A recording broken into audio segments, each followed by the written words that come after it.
It was one of the biggest early blows of the 2022 fantasy football season. Of course, I'm talking about the season-ending torn ACL and LCL suffered by Denver Broncos running back Javonte Williams. Really cast a pall over the entire fantasy football community. One of those injuries that really, whether you owned Williams or not, you felt bad for the guy, and you really almost felt deprived too, because we all wanted to see how good Williams was going to be as he finally was starting to make the move now to fully take over the Denver Broncos backfield after he was a third-round pick by the team in 2021. Melvin Gordon was showing that he was shot. It was becoming the Williams show, and then disaster struck. This is the Fantasy Sports Plus continuing these season player wrap-up videos. And Williams, certainly he went out very early. October 2nd is when he suffered that tear. But the interesting thing was, back on September 18th against Houston, we finally saw the unleashed Javonte Williams. 15 carries for 75 yards, and really, started to take firm control of that backfield. And then the opener, even the week before, you could even say that was the true breakout.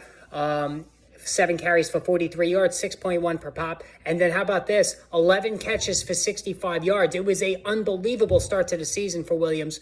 And then, of course, October 2nd comes and he suffers that devastating injury against the Las Vegas Raiders. And the problem now going forward with Williams is twofold. One, he's probably going to begin the season on PUP.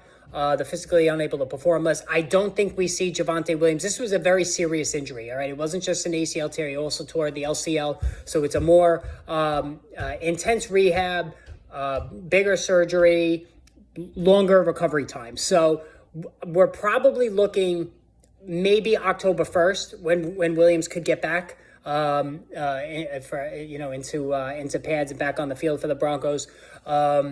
Obviously with Melvin Gordon having been released, the Broncos certainly are going to have, whether it's Latavius Murray, who they could re-sign, which I think will happen because Murray's actually been pretty solid, or drafting another back to hold the fort until Williams is totally ready. I think that we're not going to see a fully unleashed Javonte Williams probably until mid-October at the earliest. And that puts a big hurt on his 2023 fantasy football outlook.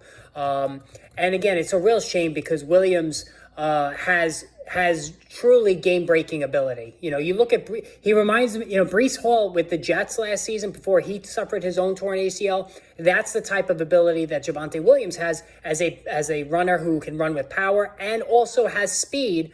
Same thing with Breece Hall, and who also is a tremendous pass receiver. As a rookie, 4.4 per carry, 903 yards on the ground in a timeshare with Gordon, 43 catches for 316 yards, 3 more touchdowns. Had 16 catches in 4 games this season before the injury, 204 yards rushing, 4.3 per carry.